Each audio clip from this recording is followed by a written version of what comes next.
Hello everybody, welcome back to another episode of Infinity Evolved Expert Mode. My name is Brink, and welcome to another episode. Now, last episode, a lot of you guys mentioned that I could replace the reinforced glass because it doesn't protect against the blasts from a reactor with fused quartz. And so I did something better. Now, a few of you said it, that's why I'm not mentioning names. There was like 5 people that mentioned using quartz, but I found a better alternative is enlightened fused quartz. If you'll notice, I'm going to hit F7. Let's get rid of these torches. And you'll notice that light is actually coming from this glass.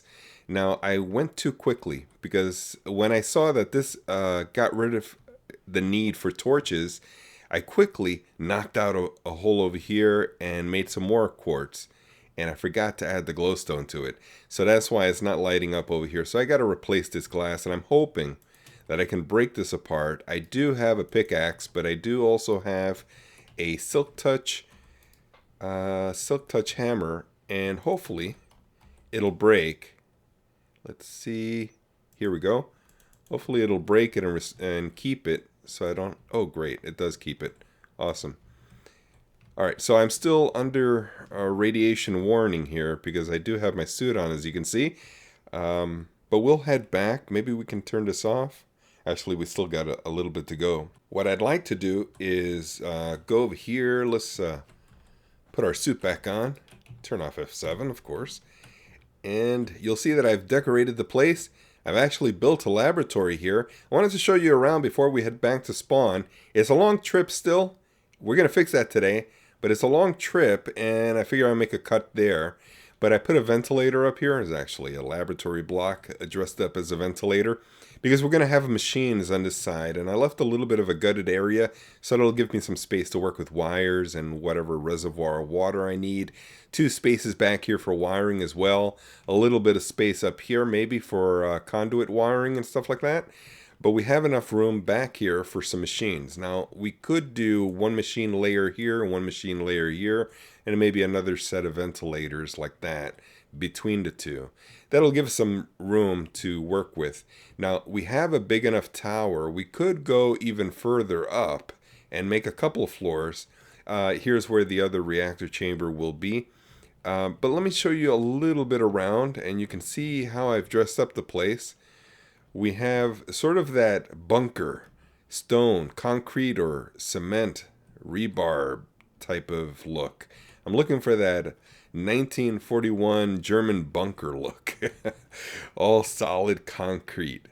And I got to make the smokers for this. I'm really excited to do that. I'll get that going soon. But maybe we'll make an office space here, just another second layer, and put glass all around so we can get a good look at the panorama.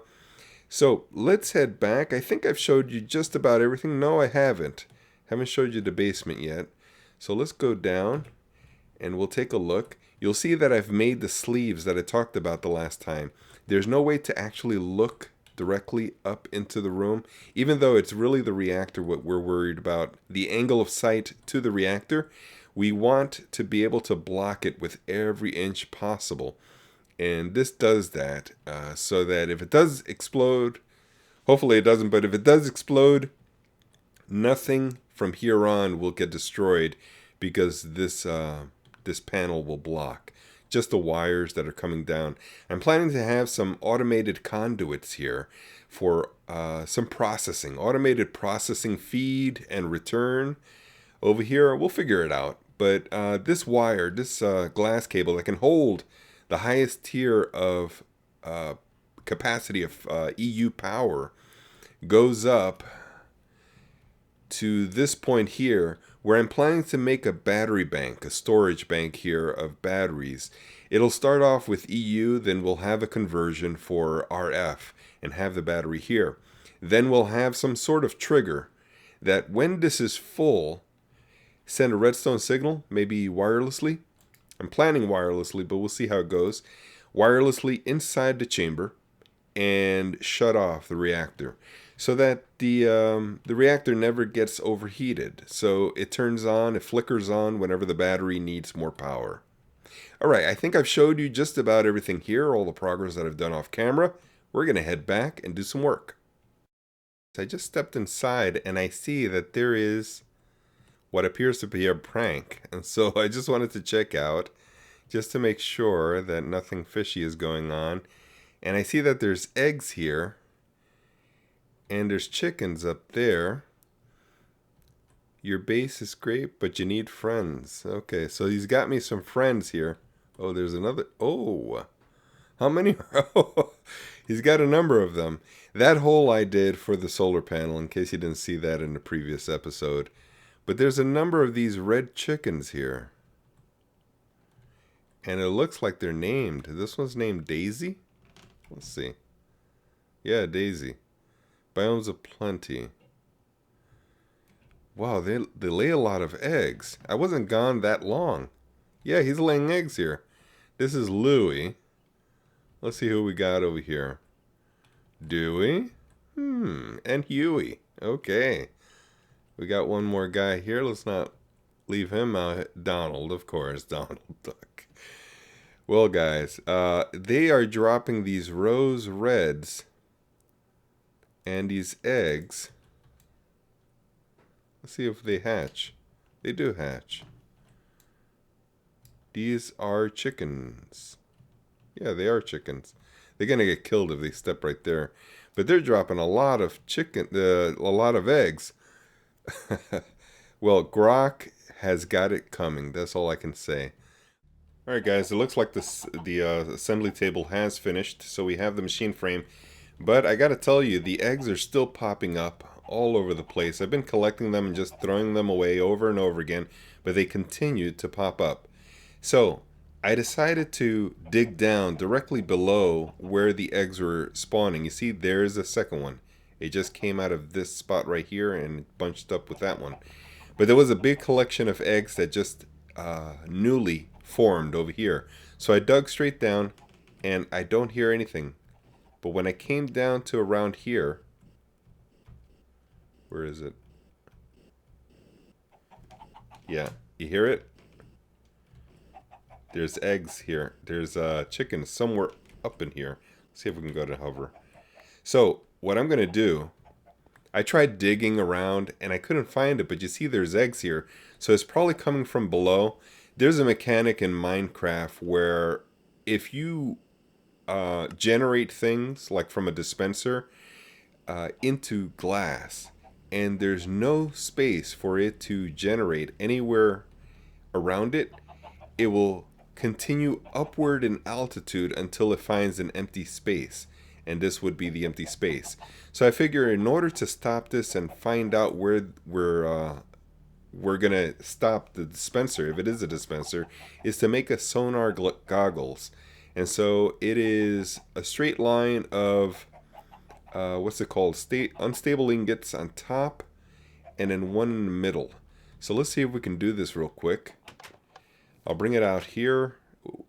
Taking off the armor doesn't really matter because it doesn't damage the armor. And besides, this is an RF generated armor, so if we don't craft it fast enough, it's not an issue. So we're dividing by diamonds. So diamonds go on the bottom. I forgot about that. Let's go get the diamonds. And we'll grab, we're going to need 4. Oh, 1, 2, 3, 4. And I don't think we're going to have enough space here. Hopefully no chickens generate from that. Okay, so let's see if we can do this fast enough. I do think we have enough space here, but let me move this up here and maybe this down here. That might help. Let's see if we can do this. So straight across on the top. Here we go. We'll drop that out on the floor.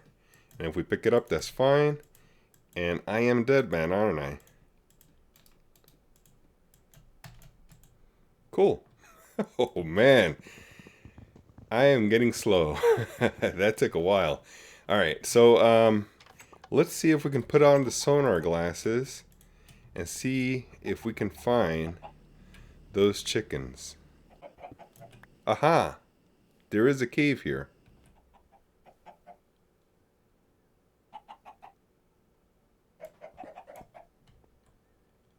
Here it is.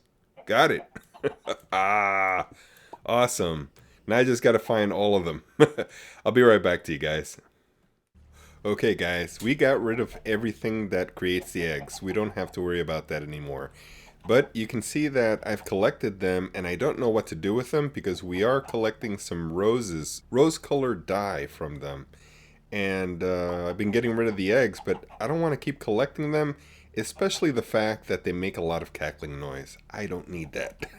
So I don't know what I'm going to do with these guys. I'm going to set them outside maybe for anybody's need for this rose red. That would be cool.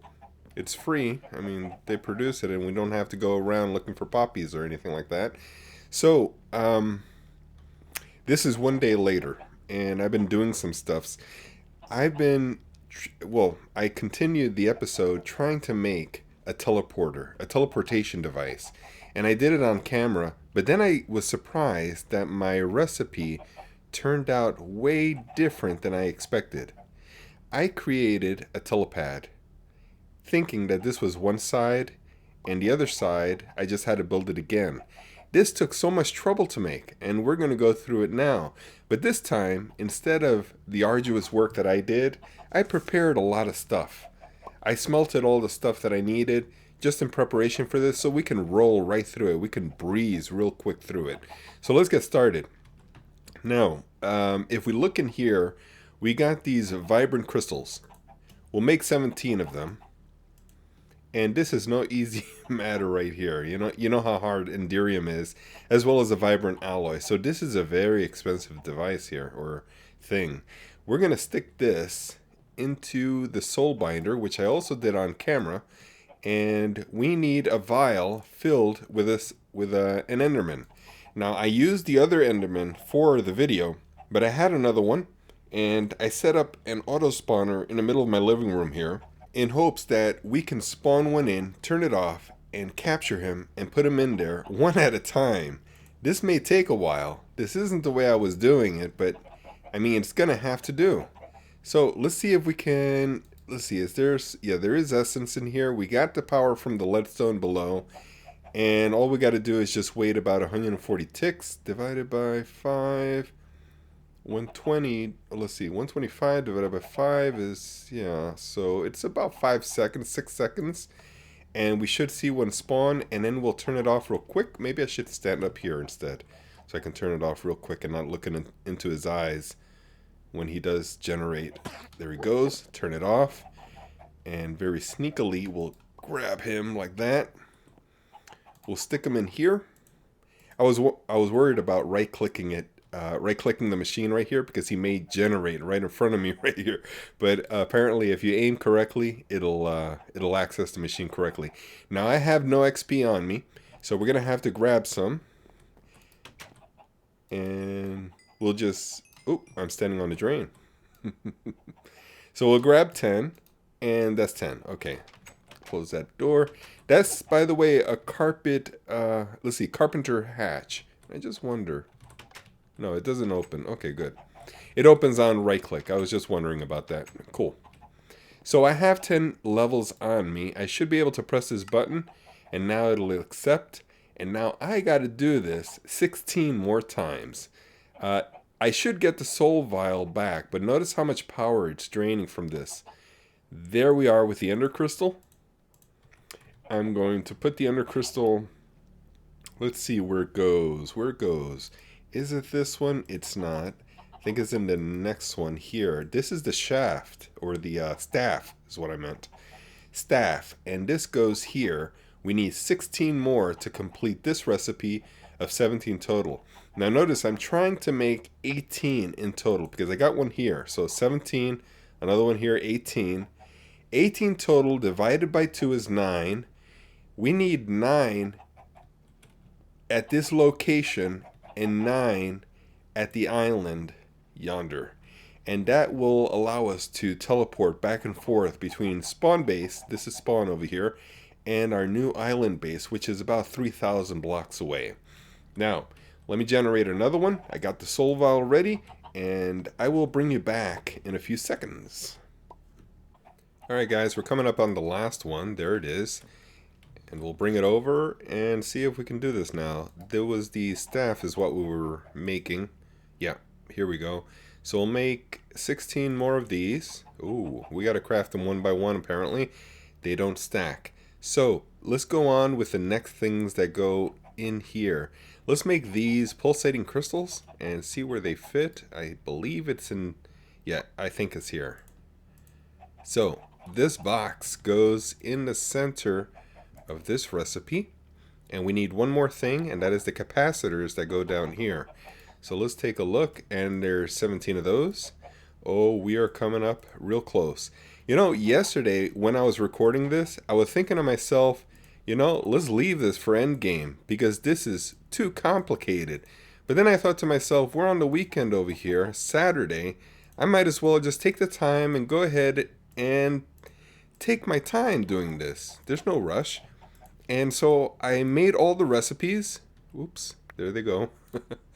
I made all the recipes slowly but surely and got them all done so that I could record it. And I'm real happy that I'm able to do it this organized. Not disorganized, but this organized.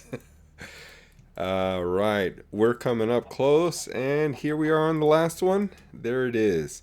We got 18 of these. 9 for here, 9 for there. I think we're set. Let's drop these off. This will go into my tools bucket. Tools bag, that is. And I want to set out a place somewhere at this base. Maybe here. This might be good, but I need a console area. And actually, this area could be a console area. Well, actually, it's going to be one block low. So, yeah, this will work, I think. Either here or here. The quarry doesn't really belong here. I was really originally thinking here, but then the console area is not going to really fit too well here. And, yeah, I don't think you know what I'm talking about, so let me just be quiet. You know, even here might work. Because we need a 3x3, and this is 3x3, but actually this is a door. And I kind of like that. I don't want to move that, so let's leave that alone. Let's go ahead and set it out over here. Let's go with our tools and grab our axe. And, oop, forgot that was a carpenter block. We can set it back just a bit. Another carpenter block. And we'll go right here. And this should be good.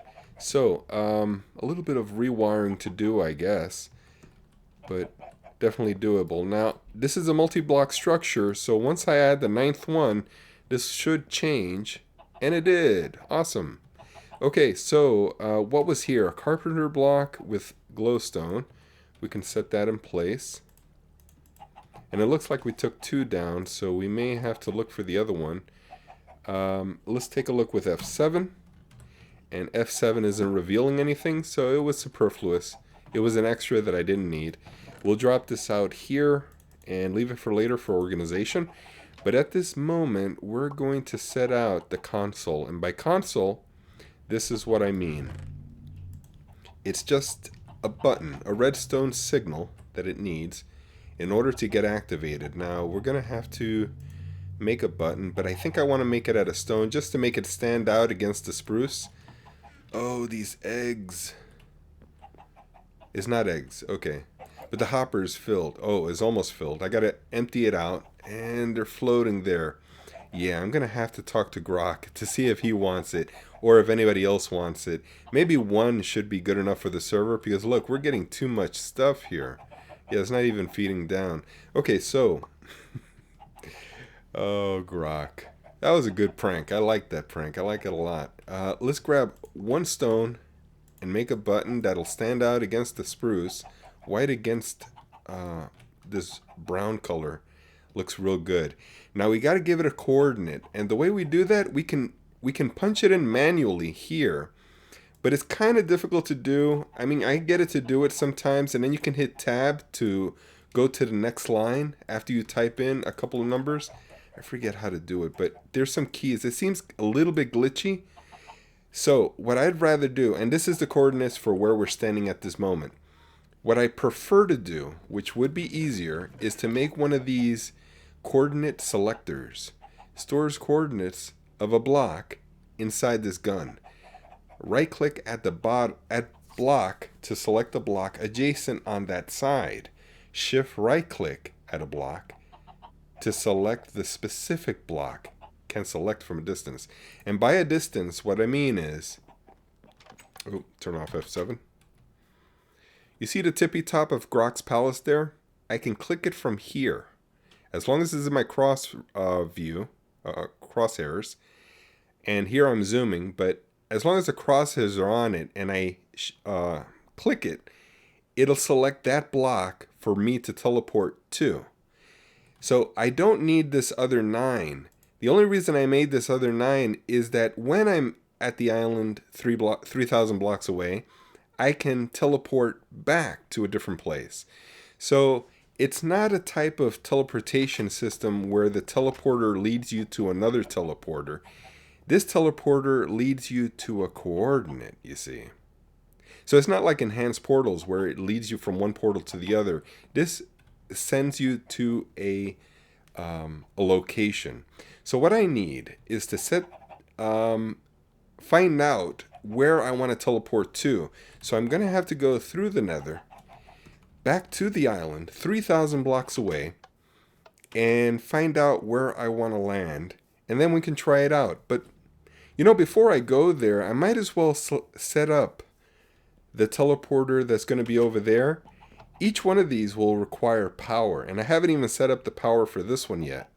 I got to run some cable. And I don't have any permanent wiring set up here yet.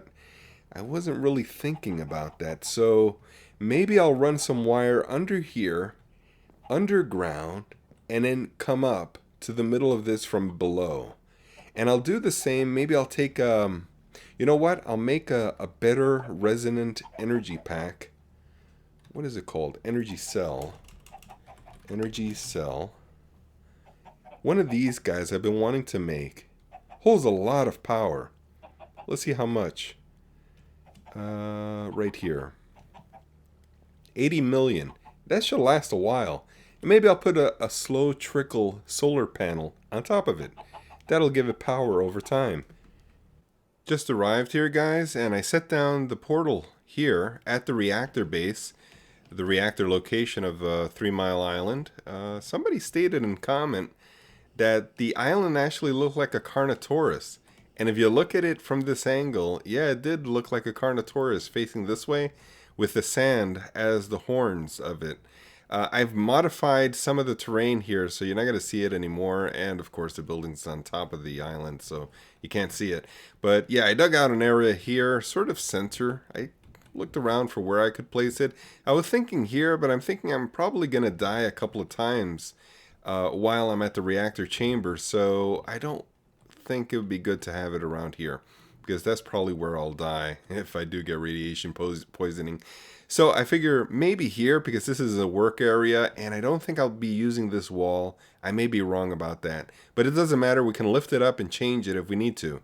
Now, what I did was I made the resonant energy cell, and it's still charging up. It's got this low tier 40 RF per tick solar panel by EnderIO. Awesome stuff. Pretty cheap to make also. Just Enderium, and from what I remember, pulsating iron and an emerald tube from the thermionic fabricator. So it's pretty cheap for 40 RF per tick. That's not bad. And this will just keep running and running and filling up that cell and powering it up there. Now we do have the reactor there feeding power, but it's not set up yet. For that reason, that's why I'm using the solar panel, and we don't have a roof yet. So it works out for now, at least. Hopefully a creeper won't come in and blow it up. But when we get our storage for power here set up, then we'll be able to better feed this area here. Let's get rid of this. Now, I've placed these coordinate selectors in an anvil and named them. This one's named Spawn, as you can see, and this one's named Island. I haven't selected the coordinate where I want to spawn into yet, but I did select the one we have at spawn, which is 933 by 942. Both positive. You just click and it'll go to where you're pointing. So for the island, I'm going to pick right here. And we can always change it up if we need to. Just click again anywhere you want. But we're close enough to take a boat ride if we die or something, that we can make it back to the island if we need to. But I'm thinking if we do die at any point, it'll probably be here at the reactor chamber. So I'm going to spawn here instead. So here we are. We've set it. Now what I need to do is go into the telepad. Let me just move this so I don't make a mistake. And I'm going to take spawn's coordinate system and right click. Set. Oh, I think I did a boo-boo there. Uh-oh. No, it's set. Okay, let's just check real quick. Yeah, it looks like it did set. Let's go ahead and try it and see. I set a button right here. It's not connected to any conduit or anything connected to it, but I'm figuring because this block is so close to the telepad that it may transfer the energy. We'll see. It does. Good. Let's see if it teleports. And it should take a second if it has enough energy, and it seems like it does. Boy, it's taking longer than what I did in creative. It's taking a while. And it worked. Wow, but that took a real long time compared to what I was able to do in creative. At any rate, now that I have my coordinate for island, I'm going to do the same thing I did over there. I guess I'll right click the way I did over there. And it looks like it did. Yeah, it did. Okay, great. I just need to power this up. But as you saw, it does work. And I have my button right here. So right above should work the same way it did over by the reactor. I think that's enough time for this episode. Guys, if you like any part of this episode, give it a thumbs up. Thanks for watching, and I'll catch you all next time.